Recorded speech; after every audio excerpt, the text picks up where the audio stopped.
Check check check. इधर आ रहा। Check. अरे म्यूजिक, अरे नहीं यार, म्यूजिक कहाँ से आ रहा है?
Check, check. Hello, hello, check. Hello.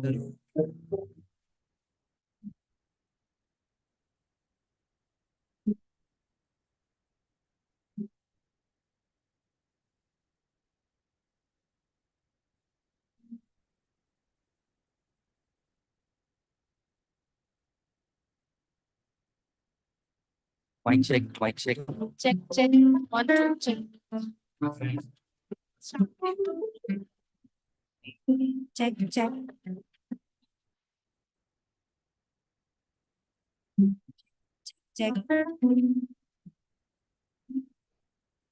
Check, check. Hello, hello. Check. Hello.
Hello.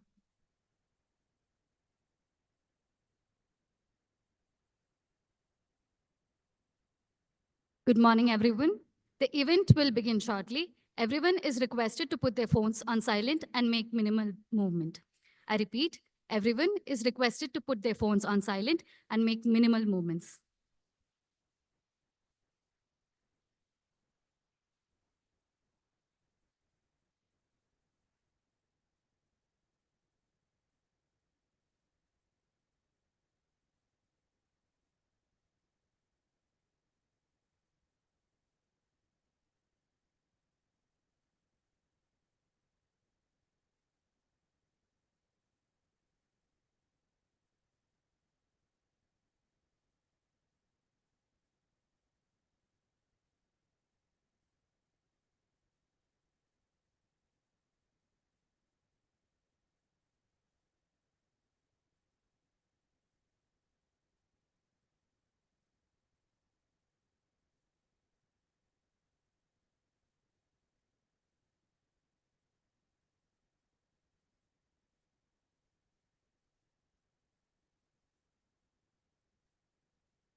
As Albert Einstein once said, the only source of knowledge is experience. A very pleasant morning to one and all present here. On behalf of Symbiosis Institute of Business Management, Hyderabad, I, Setu Lakshmi, along with my co-host, Ms. Anaka Sujit, extend a warm welcome to all of you to Inconsym 2025, the International Conference on Business, Technology, and Sustainability, Planet, People, and Profit. Jointly organized by Symbiosis Institute of Business Management, Hyderabad, Symbiosis Center for Management Studies, Noida, and the University of York, UK. Today, we gather to envision and create a sustainable future by integrating business, technology, and sustainability. We feel extremely privileged to extend a warm welcome to our esteemed Chief Guest of the Day, Professor B.P. Sharma, Chairman, Governing Board, UNESCO, MGIEP. Our keynote speaker, Dr. Helena Pinto, University of York, UK. Dr. K.P. Venugopala Rao, Director, SIBM Hyderabad. Dr. Nidhi Futela, Director, SEMS Noida. Mr. Sunil George, Director, SLS Hyderabad. Dr. Rajnikant Aluvalu, Director, SIT Hyderabad. Dr. Shyam Sundar Chitta, Deputy Director, SIBM Hyderabad. Dr. Disha Pathak, Deputy Director, SEMS Hyderabad. And retired Colonel T.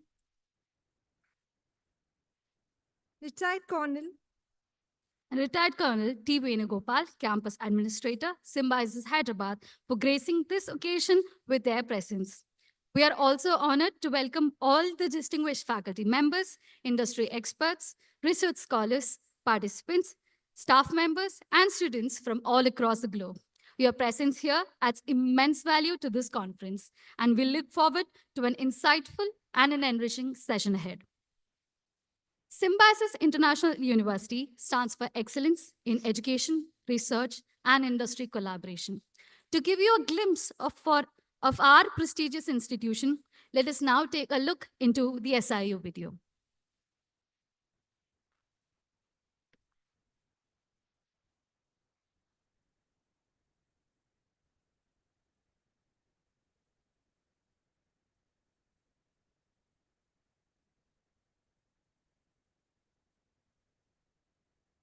Dare to dream and persevere to make his dream come true.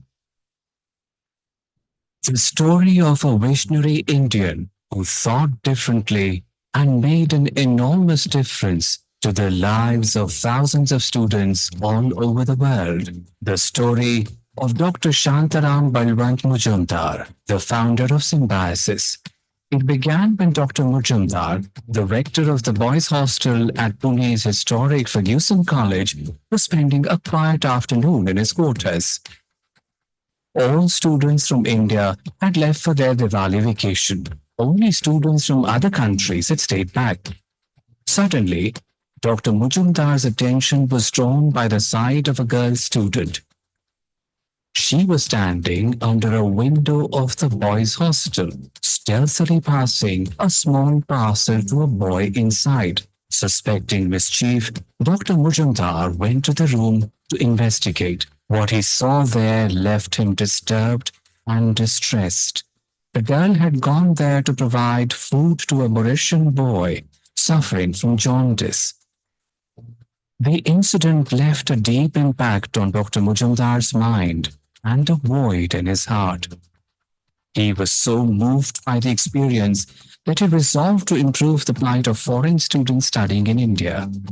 Symbiosis was thus born in 1971 from the seed of a dream sown by its founder, Dr. Mujumdar.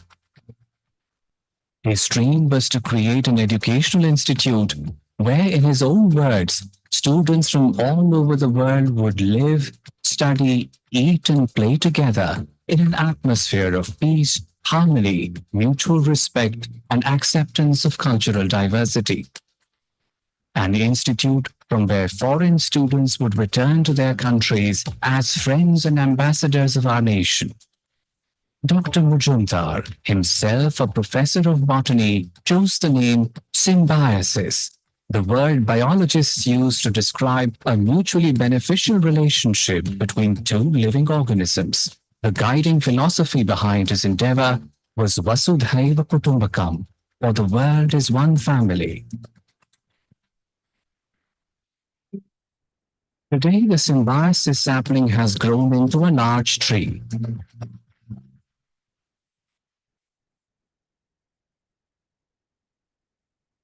Symbiosis International University's campus on Senapati Bapat Road in Pune, the first campus of Symbiosis, is a landmark in the city. Dr. S.P. Mujumdar also established a memorial and a museum in Pune to commemorate the life and ideals of Dr. Baba Saheb Ambedkar. Symbiosis is also known for its unique Afro-Asian Cultural Museum, a treasure trove of cultural, historical, and artistic heritage that showcases the beauty and diversity of various countries. Over time, Symbiosis has come to dwell not just within the walls of its many institutes, but also in countless hearts the world over. Symbiosis is the laughter of students and the quintessence of education. A world-renowned, multicultural, multilingual, and multidisciplinary educational institution, Symbiosis now has state-of-the-art campuses in Pune, Bengaluru, Noida, Nashik, Hyderabad, and Nagpur. Symbiosis International University is also bringing world-class education to the Middle East with a campus in Dubai. The university hosts thousands of students from around the world. The university has multiple institutions in diverse disciplines of study: law, management, computer studies, medical and health sciences, media and communication, humanities and social sciences, engineering, architecture, and design. Symbiosis Center for Corporate Education, Pune, offers recognized long-term and short-term programs for the corporate fraternity. Symbiosis Center for Health Skills is a multidisciplinary educational facility that provides training for skilling, upskilling, and reskilling of healthcare professionals using part-task trainers and high-tech simulation. The university is also in the forefront of research in diverse areas such as advanced legal studies and research, waste resource management, stem cell research, nanoscience and nanotechnology, medical image analysis, behavioral studies, applied artificial intelligence, entrepreneurship and innovation, research in media and creative industries, Center for Ambedkar Studies. Over the years, Symbiosis has excelled in three avatars: culture, education, and health. Physical, mental, social, and spiritual. Symbiosis truly embodies the transformative vision manifest in the country's national education policy aimed at creating global citizens with Indian values, which has also been the focus of Symbiosis throughout its illustrious journey of more than 50 years.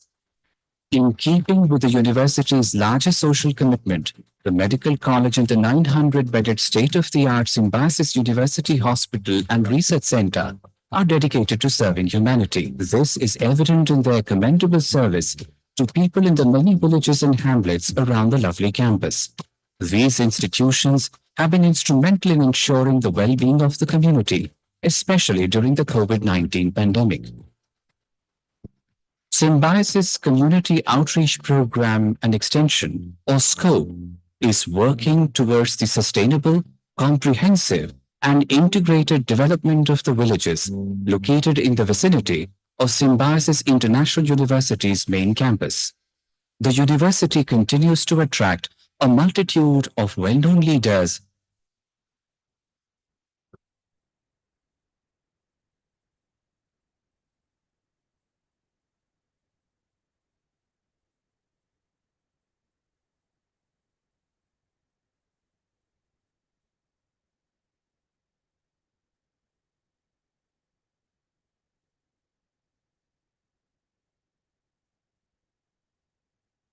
celebrities,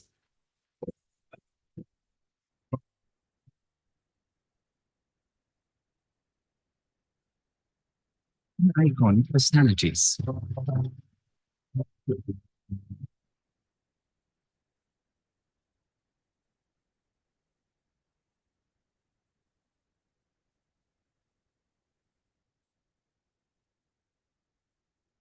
So known facet of symbiosis is the wealth that Mother Nature has bestowed upon it.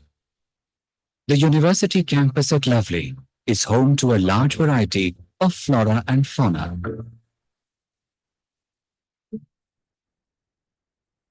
In March 2022, on the proud occasion of the Golden Jubilee of Symbiosis, the Honorable Prime Minister of India, Shri Narendra Modi, inaugurated Symbiosis Arogya Dham.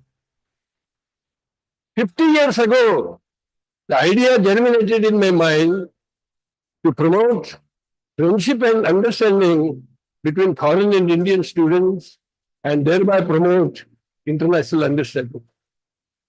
Today, we are celebrating golden jubilee of this golden idea. कि 50 साल की आपके पास एक ऐसी पूंजी है, अनुभव की पूंजी है, अनेक एक्सपेरिमेंट करते करते आप यहां पहुंचे, एक खजाना है आपके पास, ये खजाना भी देश के काम आएगा। आप फले फूले और यहां पर आने वाले हर बच्चा अपना उज्जवल भविष्य बनाने के लिए आत्मविश्वास के साथ निकल पड़े। बहुत बहुत धन्यवाद, बहुत बहुत शुभकामनाएं। For Symbiosis International University, the world was, is, and will always be its family. Vasudhaiva Kutumbakam.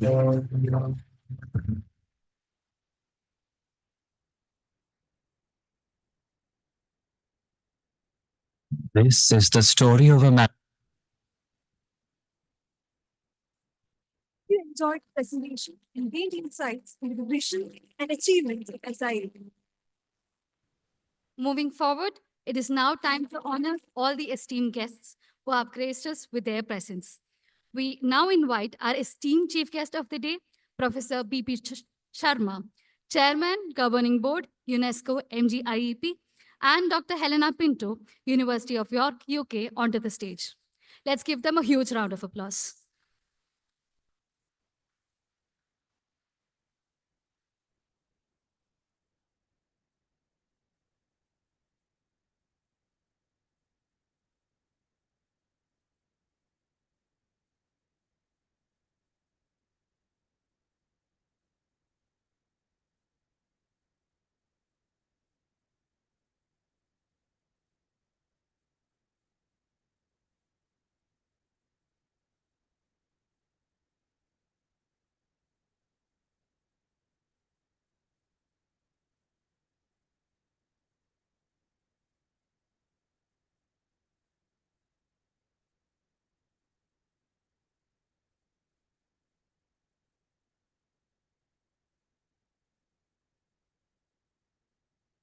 We now invite the visionary leaders of Symbiosis, Dr. K.P. Venugopala Rao, Director, SIBM Hyderabad, Dr. Nidhi Futela, Director, SEMS Noida, Mr. Sunil George, Director, SLS Hyderabad, and Dr. Rajnikant Aluwalu, Director, SIT Hyderabad, onto the stage.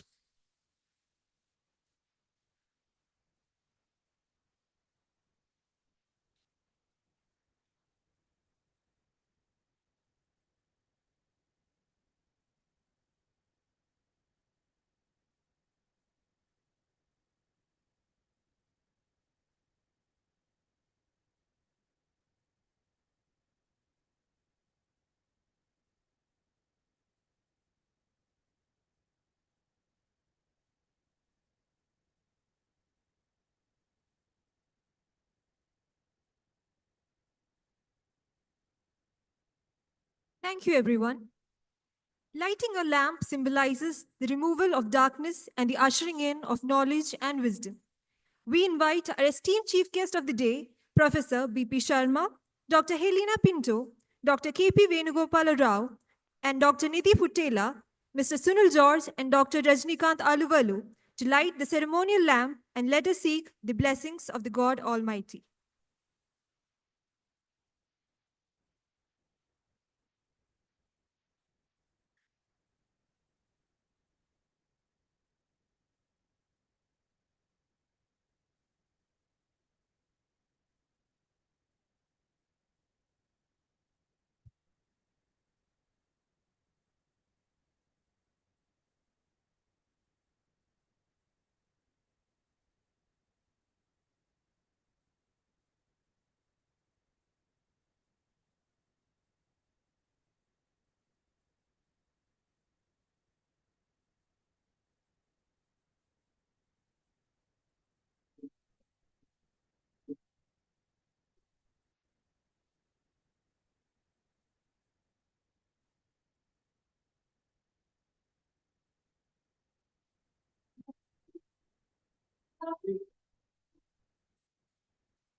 Thank you all.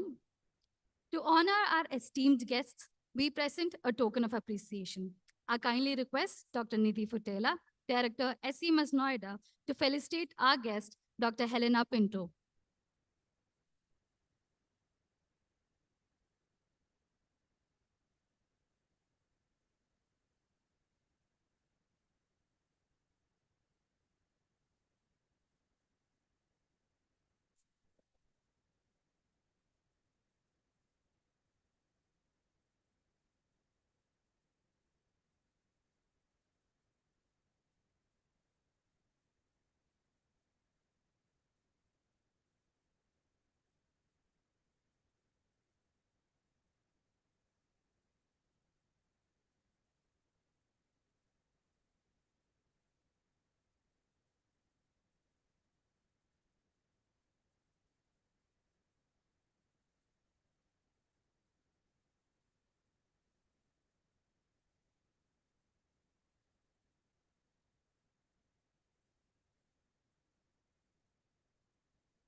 Thank you all. We now call upon Dr. K.P. Venugopala Rao, Director, SIBM Hyderabad, to felicitate our chief guest, Dr. B.P. Sharma, Chairman, Governing Board, UNESCO, MGEIP.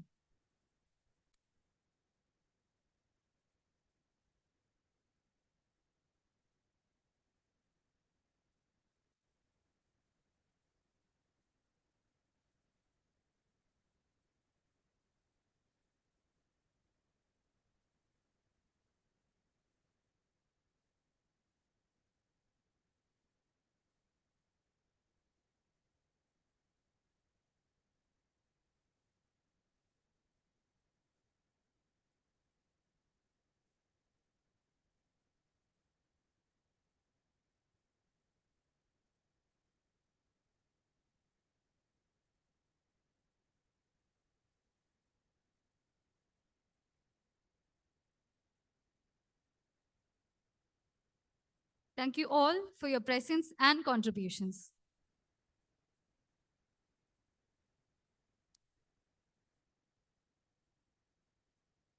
It is now my honor to invite Dr. K.P. Venugopala Rao, the visionary leader and director of SIBM Hyderabad, to deliver the welcome address.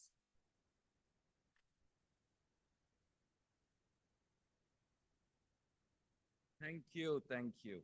And well, to start with, first of all, a very warm welcome to all of you. Good morning to all of you. Dr. B.P. Sharma ji,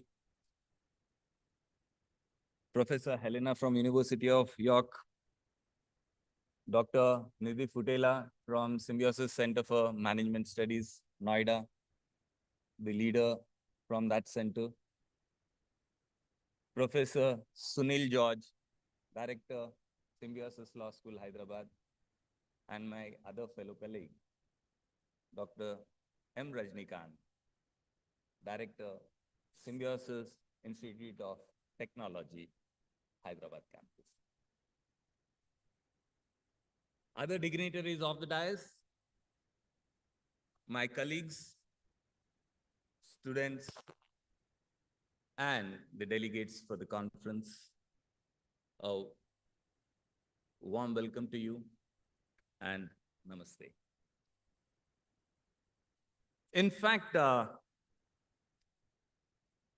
when I look at SIBM Hyderabad, we share an idea saying that when we are delivering this program, we are touching, say, 240 lives here on the campus. We are talking to them, we are educating them, providing the right kind of education. But what is the underlying idea is create a socially conscious business leader. And that's the driving force when we deliver this program. I also find Symbiosis Center for Management Studies working on the same lines. And in the last year when we came up with a conference, and last year when we had our international partner in University of Wollongong, we said that we will be continuing to do this conference year after year. Last year, same time on 30th and 31st, we had a hybrid conference in Inconsym here on the campus. And it was a success with the kind of papers that we got across the spectrum of management. That when the Honorable VC came here as a guest, he mentioned that let's talk on areas of technology and also ensure that you merge this business and technology together. And in my discussions with Sharmaji last year, he said that why not look at a broader aspect and a scope of it. And that's where all my colleagues and the students here decided that this year we will bring in a conference with a theme of business, technology, and sustainability. On the sidelines, I was telling my colleagues and my guests here, the dignitaries here, saying that students become an important stakeholder here in Symbiosis Institute of Business Management. And we were all ears for the idea saying that we will also have sustainability, because business technology, one part was again being added with sustainability. And when this idea came in, this is when we decided on the closing ceremony of the last year saying that we'll work on it. And here we are after a year's time with this theme on business, technology, and sustainability. We're talking about the planet, people, and the profits. Very irony, it's an irony saying that when we talk about businesses, we talk about only about the profits, but we have to bring in the planet as well. Very difficult, and is the question that comes in the industry, because all of us are looking only at profits. But can that sustain is a big question. Can we only talk about extracting and taking from the environment and not giving it back is always a question. And that's the reason why we thought that this research conference can answer a few questions in that area. No, when we brought this idea, this was like fish taking to the water. If you go around and look at the SIBM Hyderabad, the day the student comes in here, we bring in this concept of sustainability, and with their own hands, they plant a sapling on this campus, and that's the first step that they do. Further deep down, when they keep looking around, they also see that Symbiosis is quite conscious of the environment here. The water that is actually used here on the campus, we are here in Mahbub Nagar, where water is always a scarce commodity and a very valuable commodity. But for catering, to cater to 1,800 plus people on this campus, we need to be quite conscious about the water. So what we do is that we actually recycle this water and then reuse it. And that's why I said that it's like what we were already practicing. We have only brought it in the form of a conference over here. This is one. Another one is the power that gets generated. We have, if you look at our rooftops are full of that solar panels. And that's where we have also generate energy that also supports our system. So we are already practicing it. But many questions do arise. Is it that Symbiosis doing it is sufficient? No, possibly all of us will have to do it. And that's the reason why we have all come here with thoughts. When I was looking at the papers have come from areas of sustainable finance, and that even in marketing, there are some sustainable ideas that I was seeing at the papers and all.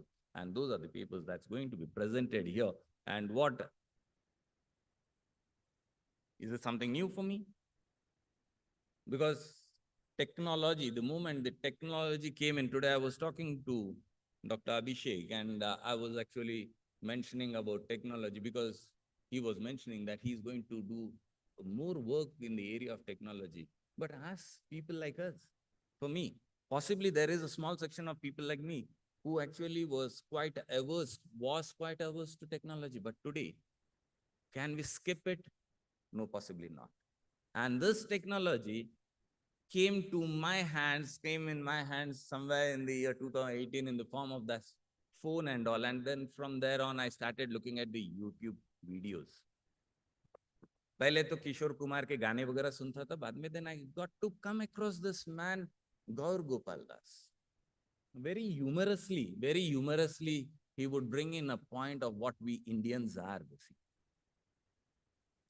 A small humor which he brings in saying that Indians go, how will you recognize Indians? He says that agar aap kisi aadmi ko banyan, he uses this Hindi in that, I'll just put it in the way it means is, if you are using a banyan, after you use the banyan, if its life is over, you don't like the banyan anymore, usually you should be throwing it away, but we Indians do not do that. We use it as a duster. Duster ke baad, then we see that, okay, here it's done. Then we use it as a pocha. Till the time the bai says, sir, abhi ye pocha abhi kaam nahi aayega, we use it. So we are already into that practice of sustainability. Indians are not new. It's not new for us Indians saying that what sustainability. And that's what I said, that when this concept came in, it was never new, and we immediately picked it up. And I'm actually, what I saw is that the number of papers that's coming from the corporates are humongous, because they also are thinking on the lines where we were left out, or I left Gaur Gopal Das talking about that Indian way of looking at businesses. When I talk to the students here, the students also give brilliant ideas. And these brilliant ideas have been formed in the form of a cell for research. The cell for research has been working continuously in the last 3 years And the last year, we came up with an excellent record of producing 100 papers, research papers, indexed in Scopus. It comes out to a ratio of, say, close to 8 papers per faculty. And when I was talking about this, then they said that let's go ahead with this conference, and that's where we are here. Again, giving you a fair background of what we are talking. Corporates like Tata are already working on the sustainable practices. It's not just Symbiosis. I was looking at Infosys. I was looking at Tata's, and I was going through their integrated reporting that they were doing. I was also talking to people from Britannia, and also my young colleague, Professor Laik, is here, who actually is from the area of packaging industry. He was mentioning about a product where aluminum goes into the packaging industry. Now, question to him, the problem statement with him is, how can I extract that aluminum from that paper? How can I use it back and reduce my cost? And that was the question which even the Britannia Industries was talking about. Can I actually pass on the cost to the customer, or can I bring in my processes, or can I run the processes efficiently? Can I reduce my wastages? So many questions. This is only just that 1 hour of discussions with my colleagues here, the dignitaries here. I got several ideas. I'm sure that all these people who are here to present the papers have got several good ideas. I wish all the best to all the presenters here. And I also would want a great networking to happen on this campus, because when I mentioned about that 100 papers that we were talking of, didn't happen just in silos, but we have collaborated with many people, and that's how we have come up. And this conference again should foster new connections, new ideas, and I want the students also to make the best out of it, and all the researchers who are come here, present your papers, and maybe go back with a few more ideas where you can improve your papers. Thank you. Thank you for being here with us. Thank you.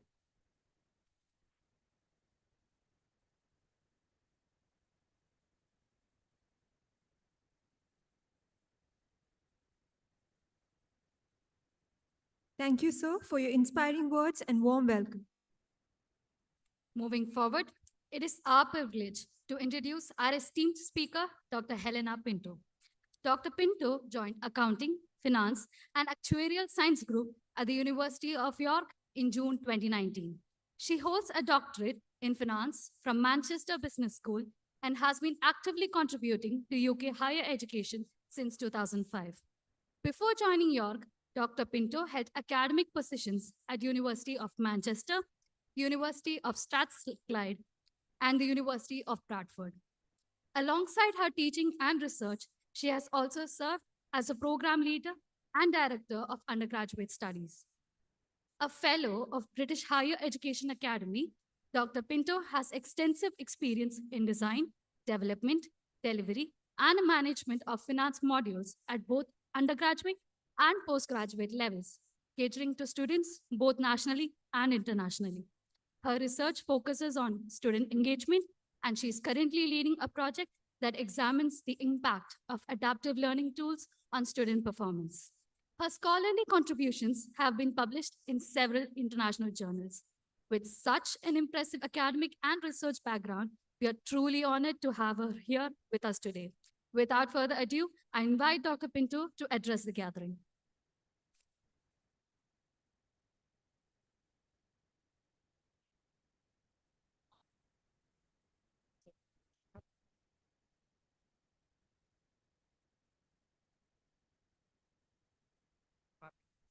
Will I change the slides, or do you want me to? You'll change them there. That's fantastic. Good morning. Thank you so much for having me here, because this is such a pleasure. This is such a beautiful room and such beautiful people. Thank you very much for having me. It's really an honor and a pleasure to be here from the University of York, and really to have the honor to be with you and to listen to all the papers that we'll have over these 2 days. Now, this conference that you have here is so related to the principles and values of the University of York, and therefore that's also why we are here, and that's why we are so honored to be here to have the possibility to contribute to this event. Now, I'll tell you, my name is Helena Pint, as you've already heard, and I'm a reader in finance, and I come from the School for Business and Society at the University of York. So I'll tell you a little bit about the university. And the University of York is a relatively recent university. So the university was formed in 1963. And the vision of the university, I think that's what you can hear me, can you? And the vision, the main values, the main principle of the University of York is really to be a university for the public good. And you can feel this vision of the university really in all its departments, really everywhere in the university. And this vision really comes, or really started, from the founders of the University of York. And the founders of the University of York, they were members of the Roundtree Foundation. And the Roundtree Foundation, basically, its main principles come really from the Roundtree family. And the Roundtree family is a family of very successful business leaders in York. So they started a very successful business, a very successful factory, which is called the Roundtree Factory in York, back in the 19th century. And they were, and they still are really, a confectionery factory. So they developed chocolate products, which some of them, I'm sure you'll know. I'm sure you'll all know the Kit Kat. Yes? Yes. So that was developed by the Roundtree Factory. So I'm talking about really a business and a family of business leaders which were extremely successful. The Roundtree brand still exists. The Roundtree has now been bought by Nestle, which I'm sure you all know, but you can still buy Kit Kats, as you all know, and you can still buy other products in supermarkets, which are actually still branded as Roundtree. Now, they were very successful business leaders, but they were also very strong advocates of social change. And they really believed in social values, like, for example, fair pay, like, for example, good education for their workers, like, for example, good employee conditions and good housing. So the Roundtrees, they actually brought together two things which were good business, but also a very big will for social change. And at the University of York and at the School for Business and Society, we really believe that we are in a good place also to do this, or to try to address some of this. And one of the reasons why is that because we bring together two strong departments from the university, which are the School of Management and also Social Policy. So we have these two groups together, and we really try to address basically grand challenges which are important for business, but also for social change. So you can see there our vision. So our vision as the School for Business and Society is really to be globally recognized by advancing knowledge on sustainable economies and also on sustainable societies. So what better event could we be than this one? So thank you so much for inviting us for having part of this conference. I'm really looking forward to hear all the presentations. And I'm also looking forward to have individual discussions about sustainability, but also about possible collaborations in the future, not only with the presenters, but also with all of you students that I'm really looking forward to have a conversation with all of you. So thank you very much for inviting us to be here. And thank you very much for listening. Thank you.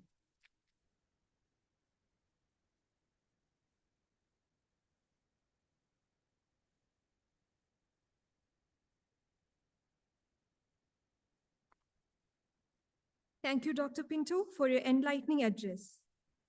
It is now time to invite our esteemed chief guest, Dr. B.P. Sharma, for the keynote address.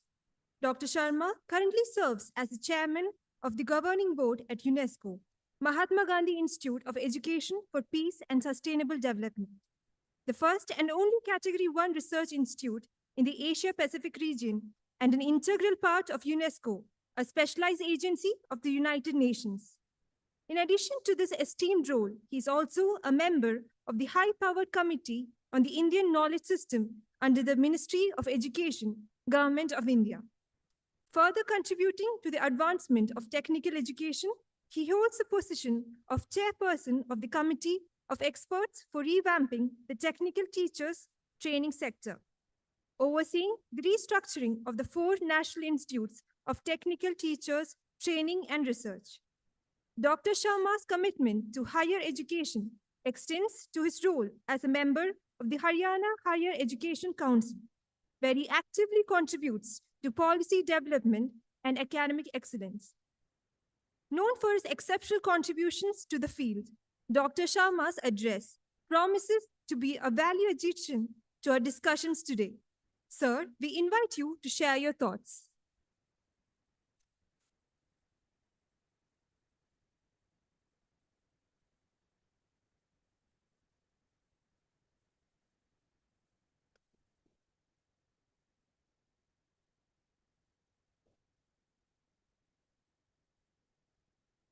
Esteemed Professor Helena Pinto, the keynote speaker of this seminar, esteemed Professor K. Venugopalanji, the dynamic leader of this campus,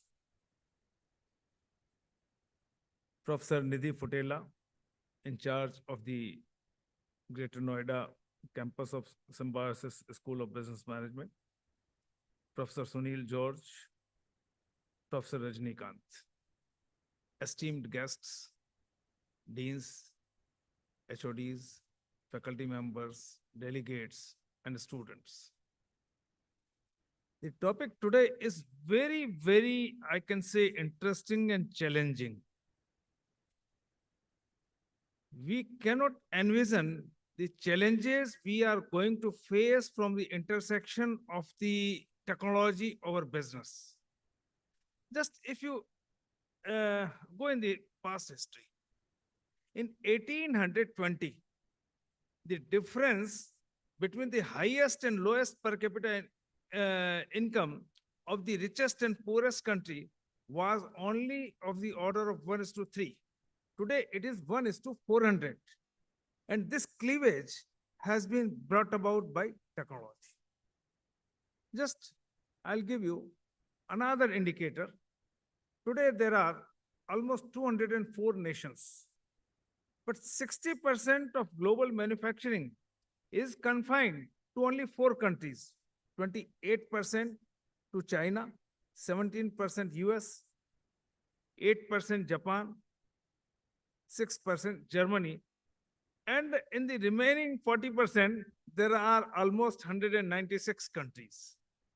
So already such you can say disparity has been created by operation of technology. Now there is an explosion of technology. And I will also like to mention one more example before I come to the topic. You must have heard the term Banjara. Banjara has been coined from Vanijjara. Vanijjara means they were the international traders. They had bullocks, groups of, say, there is one family having 1,000 bullocks, and they would be trading internationally right from Indonesia up to Europe. And today they are in most of the states, either in most of the, you can say, reservation categories, either SC, ST, backward community. So since the technology has changed, likewise today, we see a lot of technological changes. We see artificial intelligence, automation. Now, automation has and artificial intelligence and technology has brought some platforms. Platforms like Amazon, eBay, etc. Last time, only 3 months back, the All India Wholesalers Association of India has commented that 200,000, that is 2 lakh retail accounts have been vanished. That is, there were retailers, and now the orders from the retailers which the wholesalers were getting, almost 2 lakh retailers have been eliminated. Now, in next 5 to 10 years, what would be the retail landscape? And if retailers would be eliminated, it would be creating a short circuit of transaction of money. I'll be taking an example. Say if I go out of this place and I have to buy a pair of shoes. And if I say buy a pair of shoes just for 500 rupees. Now, at this time, if that shopkeeper is getting 500 rupees from me, and if he has to buy books for his son or daughter, next hour he will be or she will be going to the next bookshop owner, and that 500 rupees would be paid to him. Now, that bookshop owner, he has to buy a jacket for his daughter. So he will go and buy it from neighboring shopkeeper, and that 500 rupees currency note would be going to that hosiery shopkeeper. Now, that hosiery man, he has received some guests like me, and he has to entertain us. So he brought some laddus from market. Now, the person who has sold the laddus, he will have to buy oil for cooking fresh laddus. So those 500 rupees would be. So if in a day, the 500 rupees which were paid by me in the morning, if they rotate among 10 persons in that township, then it would be creating a transaction of 5,000 rupees. It would be creating employment. It would be creating turnover, and it would be generating revenue to the state in the form of GST. Imagine if the same is repeated in 30 days, that 500 rupee note which I have spent on a retail shop has created a turnover of 5,000 rupees in that town. In a month, it would be creating or generating a turnover of 150,000 rupees. And in 12 months, it would be 18 lakhs of rupees. So just one transaction of 500 rupees by transaction velocity of money can generate a transaction of 18 lakhs of rupees in this town. Then imagine if on all the 365 days, I spent those 500 rupees with one shopkeeper or another, how would be the mind-boggling amount of these transactions? So technology may create a kind of short circuit in the economy. Now today, artificial intelligence may turn redundant many jobs. Technology company Dell says that after 2035, what kind of jobs would exist on this planet? 85% of them are yet to be imagined, because the existing jobs would get eliminated. New jobs, new kind of jobs would be generated, and we do not know about that. So we have to be prepared for that. Even people like Bill Gates and many others have been saying that even in US, more than 50% people had to be or shall have to be given universal basic income for job losses. So kind of job losses that would be impacted. Say, for example, only 3 years back, when Ford Motor Company was having its assembly plant at Sanand in Gujarat, they replaced almost 80% of the labor by robots. Now, robotic manufacturing may have more precision, can have better quality, better dependability. But if jobs would be eliminated, whether it is by virtue of automation, even in now coding jobs, almost 40% of the jobs are on the verge of elimination. So the way automation has been taking place, the way technology has been changing the mode of commerce, and the way new technologies are emerging, they would be creating more disparities also. Another important thing, today, we feel the impact of intellectual property. The entire wealth in the form of bank deposits, market capitalization of stock markets, underground minerals, and all the wealth you can imagine, physical wealth. Intellectual property is having 10 times more value than the tangible property. And this this intangible intellectual property would also bring a lot of change in the manufacturing processes. It would also create a lot of disparities.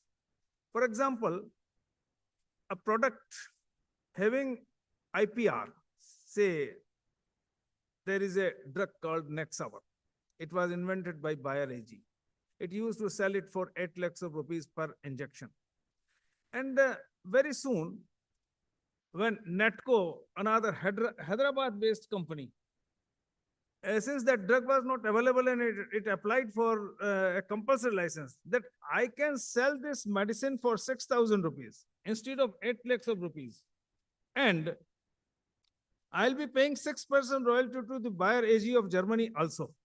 And now, parallelly, the drug is being sold for 8 lakhs rupees by Bayer AG, and that is being sold for 6,000 rupees by Netco of Hyderabad. So kind of, you can say, disparity in prices that will be brought by intellectual property. It was just in that case, that was the only compulsory license which in India was ever issued.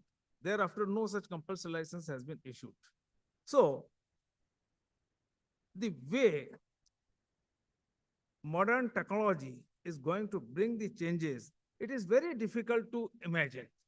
And therefore, as a students of business, you have to envision all such changes that are likely to take place in and around us. Because business schools have to prepare future leaders. And those future leaders, like you, they will have to handle those situations. It would be requiring continuous learning, continuous enhancement of skills. And therefore, when we come to see what changes are likely to take place, we see there is digital transformation of business. There is complete digitalization of business.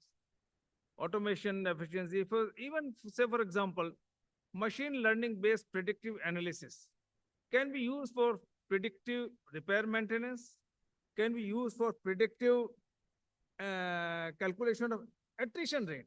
Say if a company is having 200,000 employees, it has to calculate how many people would be leaving the job, what would be the attrition rate. Machine learning based predictive analysis can help you very much. So actually AI and ML can do the miracle in every field, whether it is in the field of marketing or it is in the field of finance. In finance, say for example, what would be the dependability of a borrower?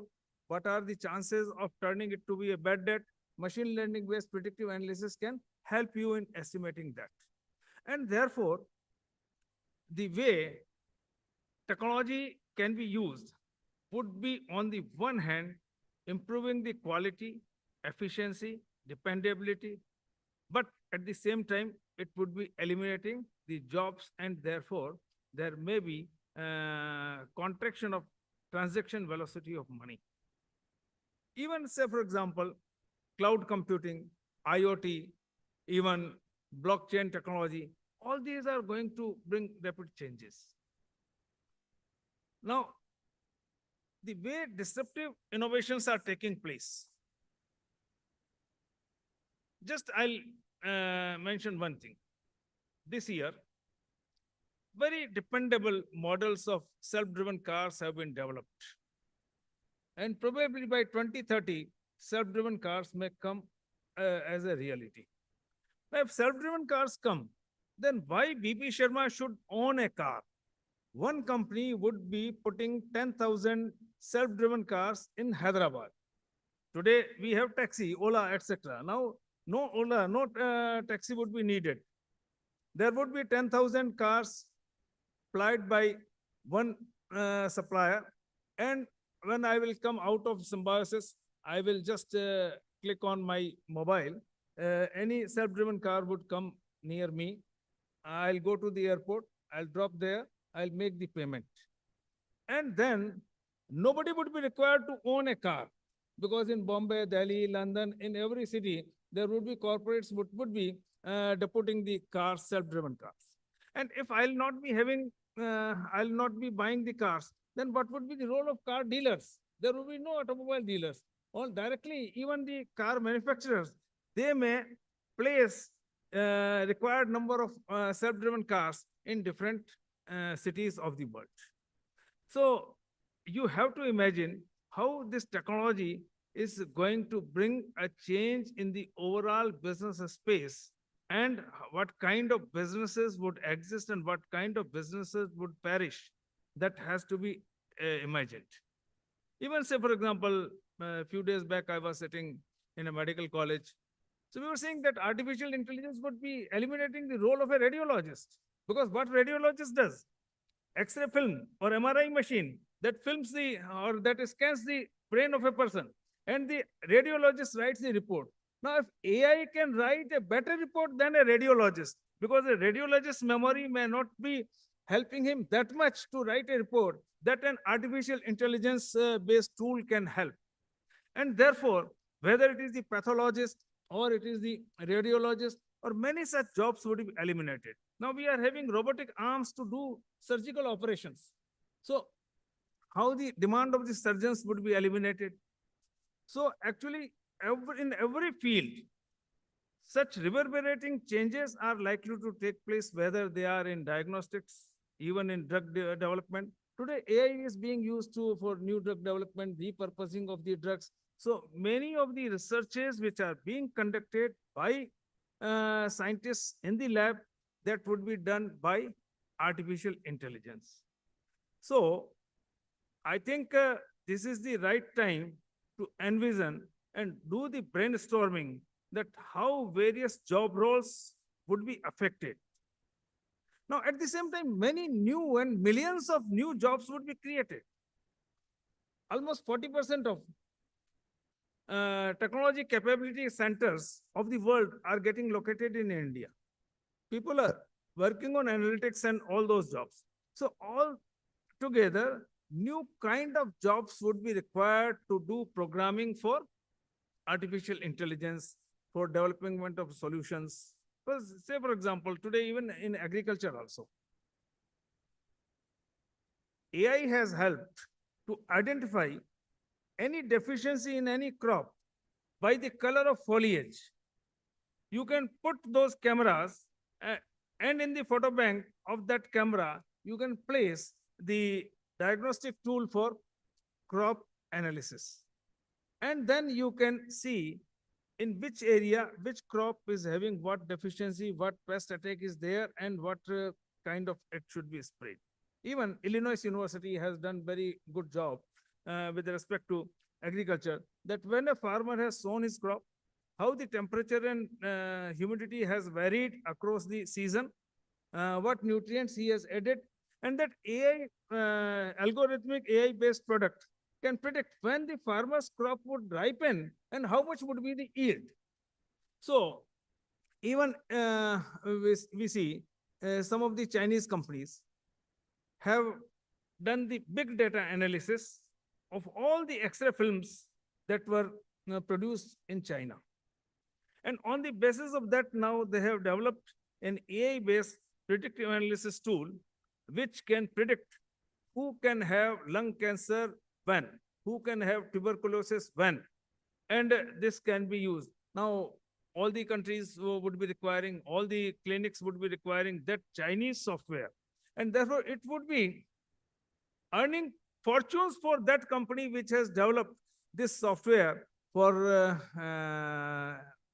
through big data analysis of the X-ray films of the lungs. Similarly, in every respect, AI is helping right from agriculture, diagnostics, therapeutics, manufacturing, analytics job, even job of a lawyer, even petition can be authored by artificial intelligence writer instead of a lawyer. And therefore, many kind of jobs would turn redundant. At the same time, many new jobs would be created because all these softwares, all these programs of AI and all these have to be created and generated. And therefore, without taking much of your time, I will just like to mention, or to every one of you, that every one of you should try to do a brainstorming, should understand what new technologies are emerging and how each of these technologies are going to bring a chain of changes, and how these chain of changes would be affecting fortunes of the countries, fortunes of various job owners for various job roles, and how shall it be affecting us. Similarly, when we see today that in the polity of 200 nations, if such disparities would be created, then US can give universal basic income to the people who would be rendered jobless. But can India give? Our population, 143 crores, is almost more than the combined population of 50 countries of entire Europe and 26 countries of entire Latin America. Our population is almost more than the 76 countries of entire Europe and entire Latin America. Can we afford to give universal basic income to those people who would be rendered jobless? Today, jobs are being created for delivery boys. Earlier, jobs used to be in various intellectual professions, occupations, in manufacturing, in various other jobs. But today, there would be few retailers, few wholesalers, more number of delivery boys and delivery girls, and all this. So you have to analyze what are various job roles, how technology is going to affect these job roles, what various businesses do thrive today, which of the businesses would be eliminated. Say, for example, I have said that there would be no automobile dealer. So in this way, because in the inaugural session, we have limited time, but in the 2 days, you can do a lot of brainstorming to imagine and envision what changes are likely to take place, and mind it, behind every challenge, there is an opportunity. More number of opportunities would be generated if we can envision what changes are likely to take place and how we have to avail these opportunities which are likely to emerge. So we have to analyze the scenario not for getting pessimistic, but to be optimistic that what new job roles, what new technologies, what new kind of businesses would emerge, and the countries which would be able to envision the changes, I think those countries would be thriving and flourishing more than those who would be receding in envisioning the changes. Thank you.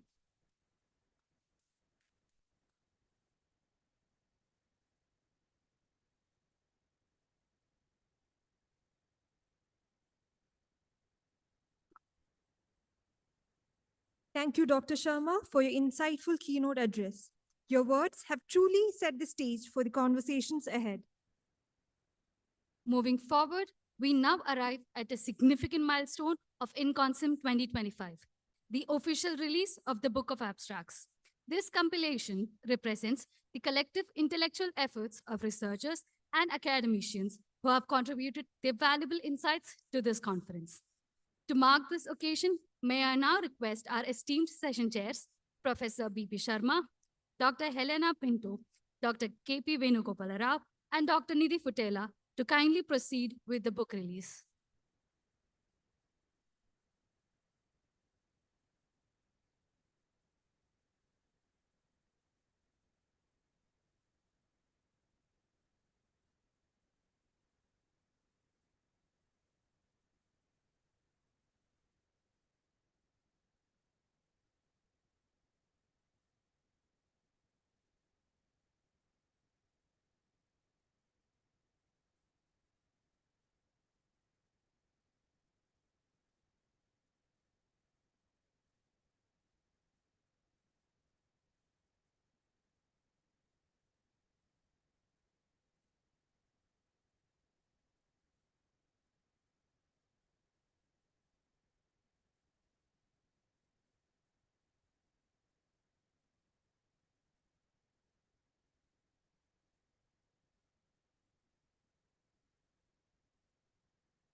Thank you all.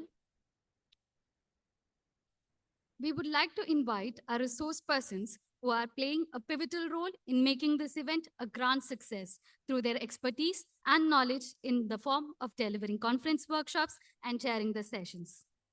I now request Dr. Sunil George, Director, SLS Hyderabad, to felicitate our resource personnel.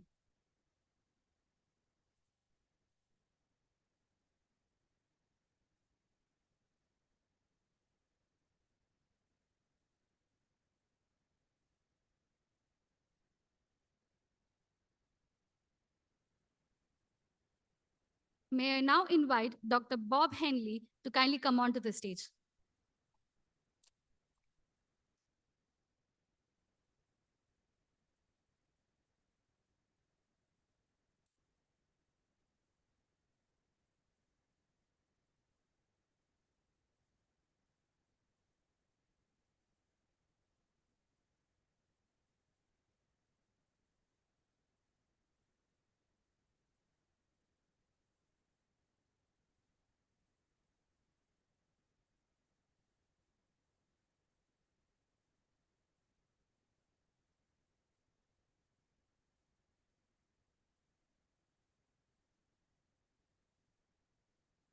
Thank you, sir.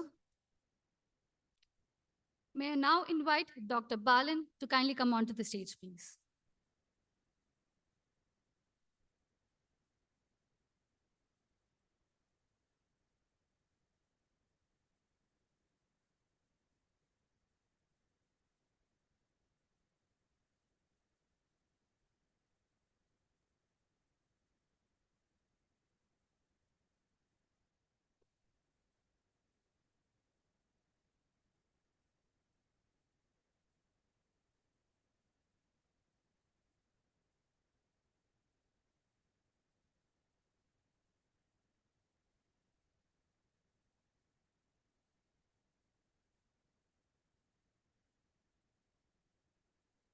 Thank you, sir.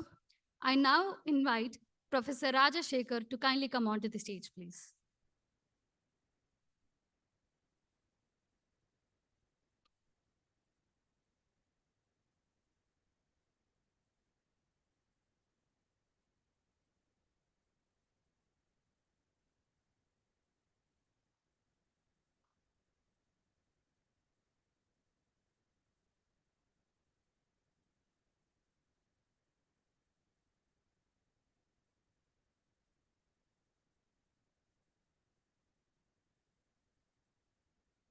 Thank you, sir. I now invite Dr. Indrakanti Shekhar to come onto the stage, please.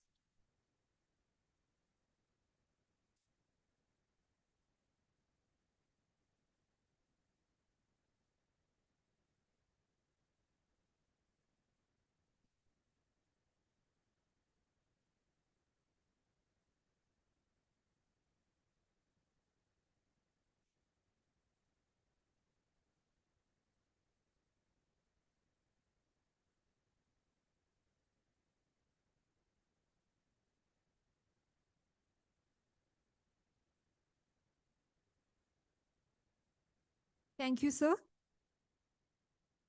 I now request Dr. Rajnikant Aluwalu, Director, SIT Hyderabad, to felicitate a resource person.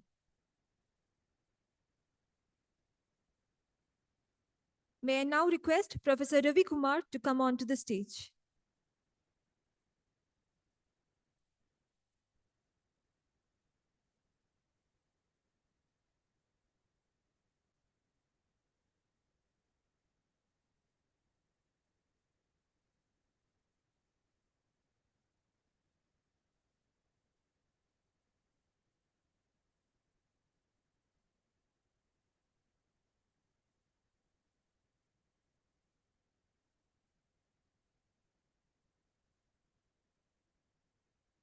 Thank you, sir. Now I request Dr. P. Srinivas Subbarao to come onto the stage.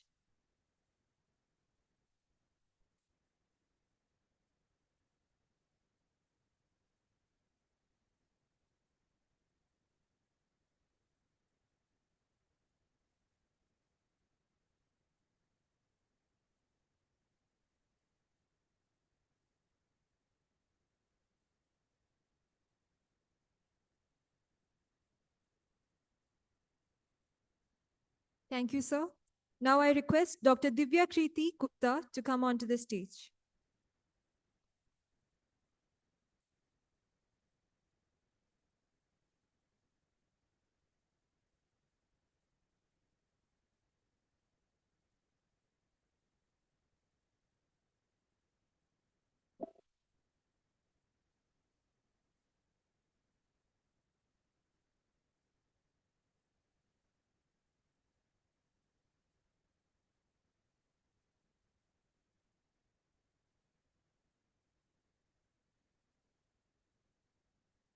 Thank you, sir. I now request Dr. Shamsundar Chitta, Deputy Director, SIBM Hyderabad, to come on stage and felicitate our revered resource persons.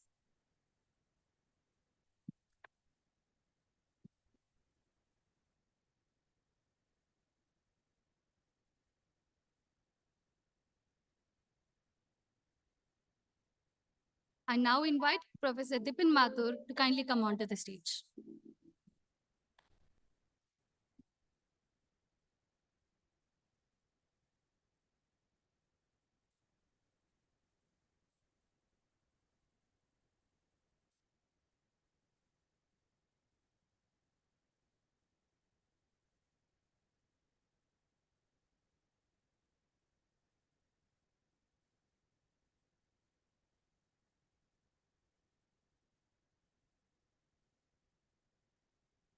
Thank you, sir.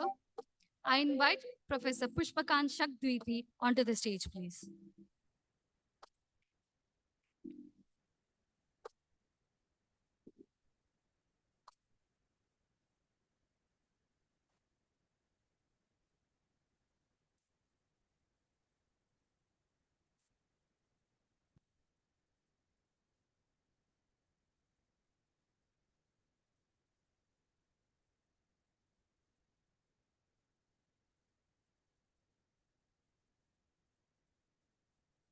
Thank you, sir. I invite Mr. Abhishek Singh onto the stage.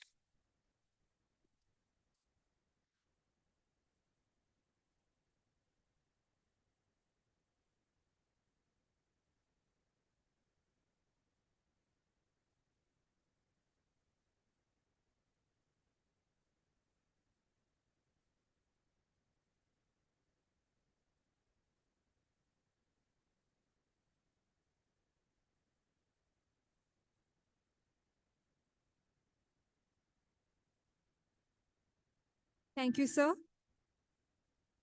May I now invite Dr. Shivom Singh, Associate Professor, Operations, SIBM Hyderabad, to come on to stage and felicitate a resource person.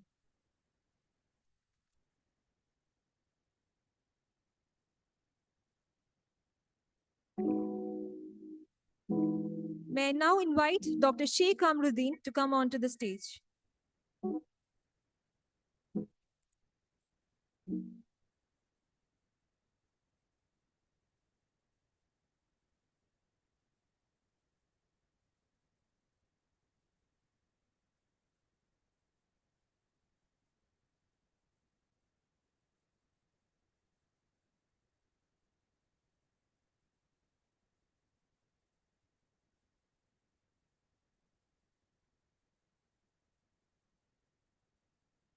Thank you, sir. May I now invite Dr. Ashish Kumar Biswas to come onto the stage.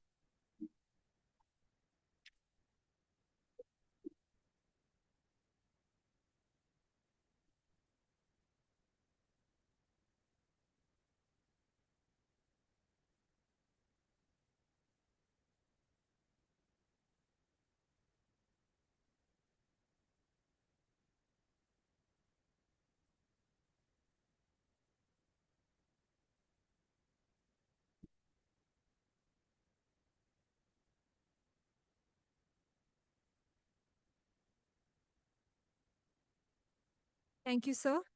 I now request Mr. Manish Joshi to come onto the stage.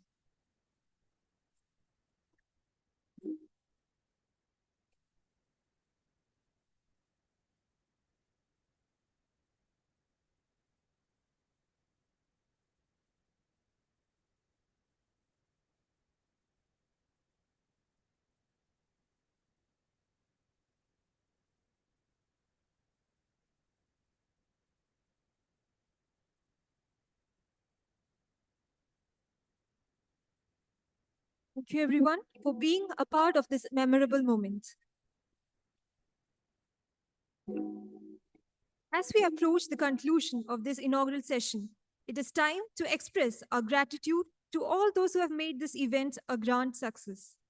To deliver the word of thanks, I now invite Dr. Nidhi Futela, Director, SIBM-H Noida, to address the gathering. Dr. Nidhi Futela is a distinguished director and associate professor specializing in marketing with a comprehensive academic background, including a BCom, MBA, MPhil, UGC NET, and PhD.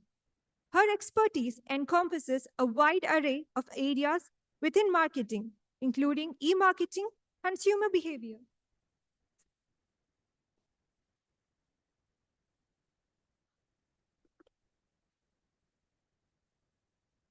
A very good morning, everyone. Well, on behalf of the entire team of Inconsym 2025, I would like to express my sincere gratitude to our visionary leaders, Honorable Chancellor Sir, Dr. S.P. Mujumdar, our Honorable Pro-Chancellor Madam, Dr. Vidya Yeravrekar, our Honorable Vice Chancellor, Dr. Ramakrishnan Raman, for their guidance and support to work in line with the vision of Symbiosis International Deemed University. I would like to express my gratitude to the esteemed guests on the dais. To start with, I would like to thank the chief guest of the day, Dr. B.P. Sharma ji, for sharing his valuable insights, which were very informative, engaging, and thought-provoking. Sir, we have marked your words that how technology is going to bring about the change in the business space. Integration of business, technology, and sustainability is the need of the hour, and we need to cope up with the challenges for a successful future. I would like to thank the University of York, UK, to become the co-host of the conference with SIBM Hyderabad and SIBM-H Noida, the constituents of our esteemed Symbiosis International Deemed University, Pune.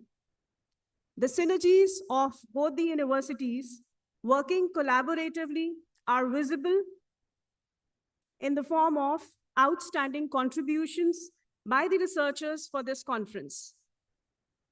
Thank you, Professor Helena Pinto, for traveling to India to attend the conference in the person mode, along with Professor Bob Townley. And thanks a ton for sharing the vision of the University of York, globally recognized for advancing knowledge for sustainable economies and societies, which gel so well with our university's vision. And also welcoming new collaboration possibilities between the two universities.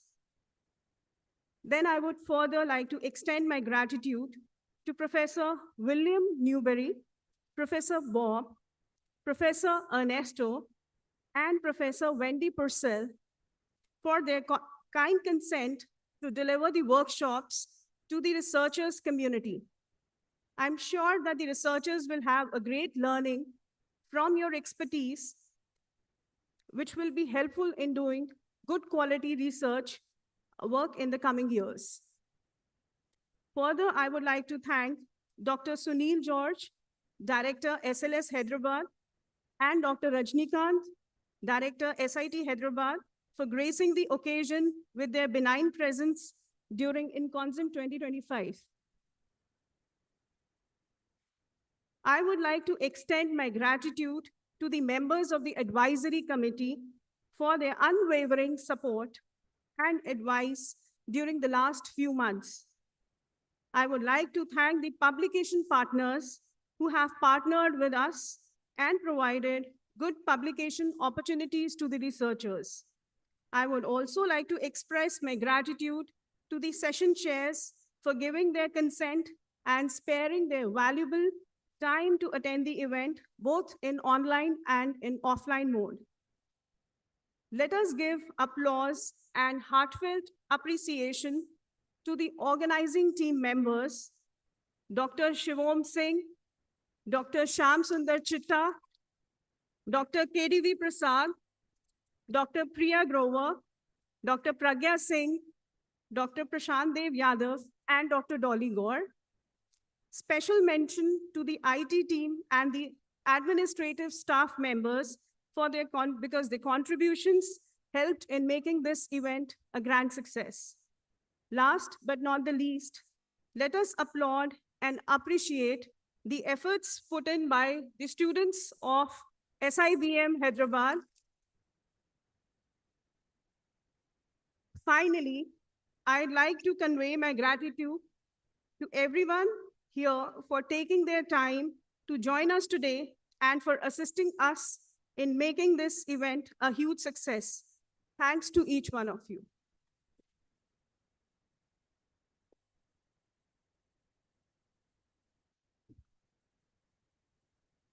Thank you, ma'am, for your kind words of appreciation and gratitude. Before we conclude, let us rise and come together in unity as we honor our nation by singing the national anthem.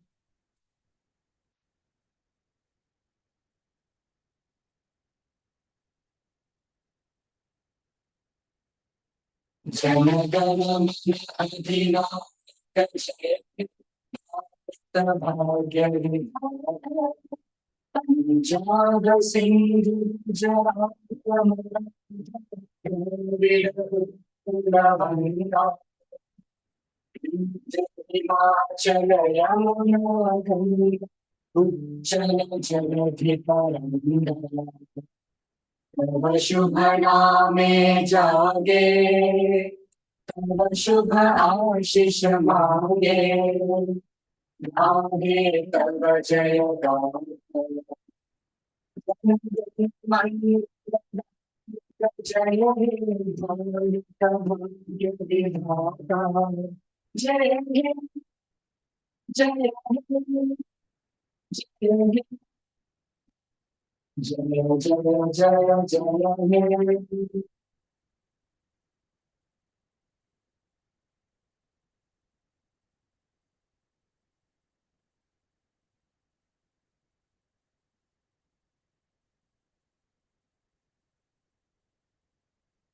To commemorate this wonderful gathering, we now invite all dignitaries and participants for a group photograph.